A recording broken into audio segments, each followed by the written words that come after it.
শহীদ নূর, একটু জানতে চাই যে বই বিতরণ কি শুরু হয়েছে কিনা এবং সবগুলো বই কি এসেছে, সে বিষয়টিও জানাবেন এবং কোন কোন শ্রেণীর শিক্ষার্থীরা বই পাচ্ছেন। লিনিয়া, ধন্যবাদ আপনাকে। দেখুন, আজকে কিন্তু নতুন বছরের শুরু, অর্থাৎ শিক্ষা বছর আজকে থেকে শুরু হচ্ছে।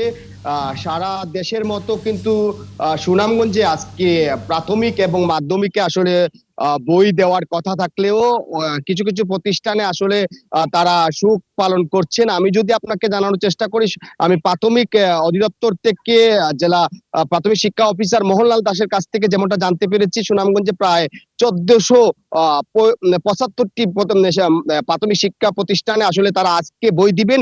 এবং মাধ্যমিকে যেমনটা জানিয়েছেন, প্রায় 2.25 লাখ শিক্ষার্থীর কাছে আজকে বই দেওয়ার কথা ছিল, কিন্তু অনেক জায়গাতে আসলে শোক পালন করা হচ্ছে। আমি এখন আছি সুনামগঞ্জের সবচেয়ে সর্ববৃহৎ প্রতিষ্ঠান, যেটি এসি গার্লস বলা হয়। আমি এখন এই প্রতিষ্ঠানটাতে আছি। দেখতে পাচ্ছেন আমার পেছনে অনেক শিক্ষার্থীরা আসলে নতুন বছরের প্রথম দিনেই আসলে তারা শিক্ষা প্রতিষ্ঠানে এসেছেন এবং তারা বই নেয়ার জন্য আসছেন। আমরা যতদূর এই প্রতিষ্ঠান থেকে জানতে পেরেছি, তারা আজকে বেগম জিয়ার মৃত্যুবার্ষিকী উপলক্ষে কিছু আনুষ্ঠানিকতা তাদের রয়েছে এবং তারা যেমনটা শিক্ষা প্রতিষ্ঠান থেকে জানানো হয়েছে যে আজকে তারা কিছু বই দেওয়ার চেষ্টা করলেও মূলত তারা বই দিবেন হচ্ছে 4 জানুয়ারি। আমি এখন শিক্ষা প্রতিষ্ঠানের প্রধান শিক্ষক আমার সাথে আছেন, আমি একটু ওনার সাথে কথা বলার চেষ্টা করব।